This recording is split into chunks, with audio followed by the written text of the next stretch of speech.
This is going to be a story time about how my sister slept with my ex-boyfriend, who is also handicapped. So for those of you who do not know, I am adopted. I've been adopted for 23 years by an all-black family. I am mixed. That's a different story for a different time.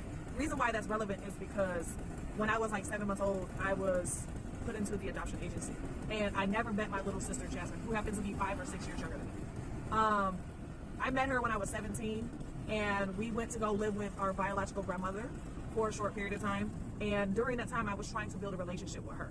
And I was trying to have her hang out with my friends just to, like, you know, just kind of build a bond and things.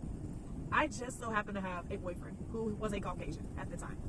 This was the last Caucasian I've ever dated, for good reason. Some time went on, we were all hanging out. He had a little cousin who was around my sister's age, and they were supposed to be dating. And I would have her come with me since, you know, we would kind of like this little double dating thing. It was a wrong mistake, but you know, it was just the fact that I was trying to build a relationship with her was the main point I was trying to make. So apparently she started messing with him behind my back.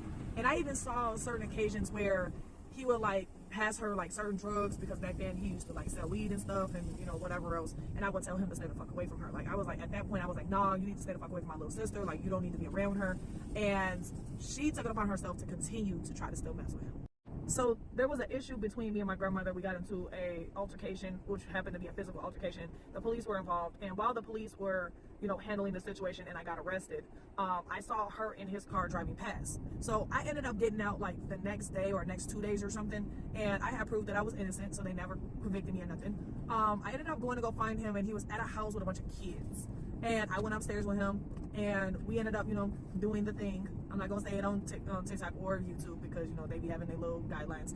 But, you know, we all grown, we all know what that means. So I was loud about it on purpose. One of the little girls walked up to my sister and said, "Oh, Aaron's upstairs with your sister and she's doing this and that." And she was like, "Where is he at?"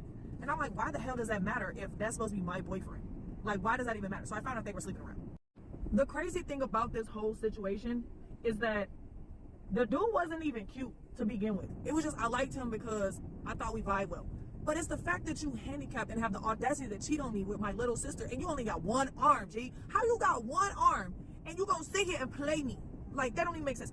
So me and her ended up getting into a physical altercation. She acted like she didn't want to fight me. She was hiding in the bathroom. I told her to step outside. She didn't want to step outside, so she sent her little friend outside, and I picked her up and I body slammed her on a trash can. My sister ran up behind me and jumped me with a brick or something. She hit me in the head with something really hard in the back of my head.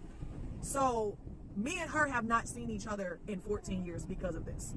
But all I'm gonna say is she better not let me catch it. That's all I'm gonna say, because, you know what I'm saying, you don't cross that line. That's blood, bro. That's one thing you don't do.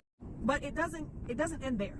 Let's say about, I want to say it was about 7 years later, her mom, who has AIDS, slept with her baby daddy while she was gone one day and gave all of them AIDS.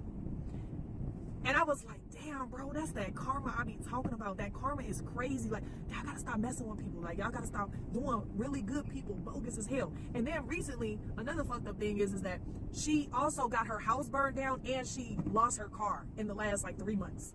So it's like, karma's still out to get you.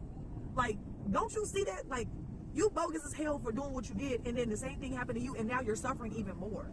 Like, that shit's crazy to me.